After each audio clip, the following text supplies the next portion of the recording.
Assalamualaikum warahmatullahi wabarakatuh. Perkenalkan, kami dari kelompok 6 akan membahas mengenai pengambilan keputusan yang dilakukan oleh PT Indofood Sukses Makmur Tbk.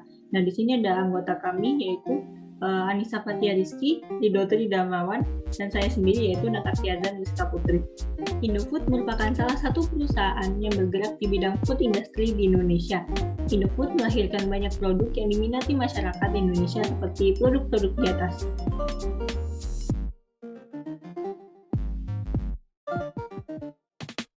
Selama karirnya, Indofood mengalami beberapa masalah yang mengharuskan mereka membuat keputusan.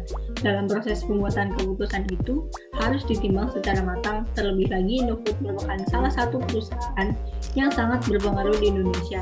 Manajemen yang dimiliki oleh Indofood terdiri atas direktur utama, direktur, komisaris utama, komisaris, serta komisaris independen. PT Indofood memiliki pasar yang sangat luas. Salah satu contohnya adalah Indomie yang sudah terkenal hingga penjuru dunia. Dalam pengambil keputusan, Indofood berusaha untuk mengambil keputusan yang rasional dari berbagai perspektif. Maka dari itu, perusahaan ini dibantu oleh ERP. ERP adalah Enterprise Resource Planning yang merupakan sistem informasi terintegrasi yang dapat mengakomodasikan kebutuhan sistem informasi secara spesifik untuk departemen-departemen yang berbeda pada suatu perusahaan. ERP ini terdiri dari bermacam-macam modul yang disediakan untuk berbagai kebutuhan dalam suatu perusahaan, dari modul untuk keuangan sampai modul untuk proses distribusi.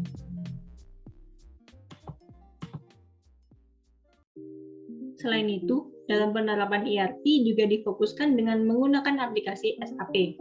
SAP ini merupakan aplikasi gabungan sistem informasi akuntansi dan sistem informasi manajemen yang menjadi suatu sistem yang mencakup seluruh bagian di perusahaan.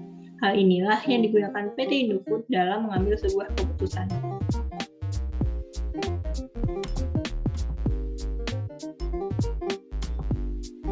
Memungkinkan manajer untuk berpikir dan melakukan yang terbaik untuk karyawan mereka dalam suatu situasi spesifik.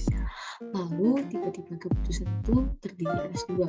Yang pertama adalah permasalahan terstruktur dan keputusan terprogram. Lalu ada permasalahan tidak terstruktur dan keputusan tidak terprogram. Kondisi pengambilan keputusan itu sendiri terbagi atas tiga, yaitu kepastian, resiko, dan ketidakpastian. Kepastian adalah keadaan ideal di mana manajer dapat membuat keputusan yang tepat atau akurat karena hasil dari seluruh pilihan alternatif keputusan sudah diketahui. Tipe kedua adalah resiko, yaitu sebuah situasi di mana manajer mampu memperkirakan kemungkinan hasil tertentu dari pilihan alternatif keputusan tertentu. Resiko bisnis yang mungkin dihadapi oleh PT Indofood Sukses Makmur dipengaruhi oleh beberapa faktor. Jenis yang pertama adalah resiko murni. PT Indofood mungkin saja menanggung risiko tersebut apabila terjadi kebakaran atau pencurian aset seperti pencurian persediaan dan lain-lain. Sedangkan jenis risiko berikutnya adalah risiko spekulatif. Risiko spekulatif ini dapat meliputi variabilitas dari biaya input, harga jual, dan permintaan. Kemudian dapat juga meliputi kemampuan menjual produk baru dan mengembangkan produk yang sudah ada, dan tingkat nilai tukar rupiah terhadap dolar. Contoh risiko yang mungkin dihadapi oleh PT Indofood adalah risiko keamanan produk barang yang dipasarkan. Selanjutnya ada risiko fluktuasi harga barang, baku, dan komoditas. Harga biaya produksi PT Indofood dipengaruhi oleh harga bahan baku di pasar internasional, seperti gandum yang digunakan untuk produksi tepung terigu dari grup Bogasari, dan bahan baku impor lainnya, seperti resin, dan lain-lain. Risiko-risiko lain yang dapat dihadapi oleh PT Indofood adalah risiko suksesi dan keterampilan tenaga kerja, risiko bencana alam, iklim, dan cuaca geografis. Untuk mengatasi hal ini, PT Indofood harus membuat suatu analisis perusahaan yang bertujuan untuk menyediakan jasa atau data dan hal-hal lain yang dapat membantu evaluasi dan penanganan risiko yang mungkin dihadapi. Selanjutnya adalah ketidakpastian, yaitu situasi di mana pengambil keputusan tidak memiliki perkiraan kemungkinan yang pasti atau masuk akal. Direksi bertanggung jawab dan memegang peranan penting dalam suksesnya penanganan risiko dan pengendalian internal efektif.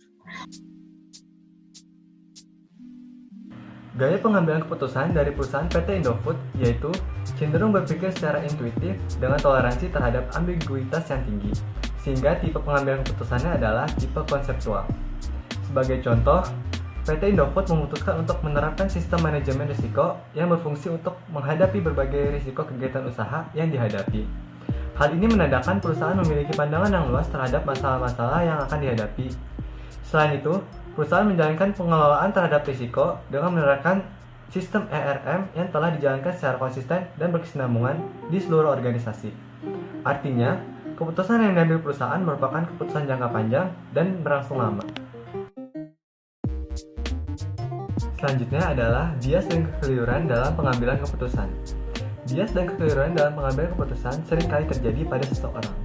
Hal ini disebabkan oleh beberapa macam faktor. Terdapat banyak sekali jenis bias dan kekeliruan dalam pengambilan keputusan, dan yang paling umum terjadi oleh seseorang yaitu sikap terlalu percaya diri, yaitu kecenderungan seseorang yang terlalu percaya diri terhadap kemampuannya dan kemampuan orang lain.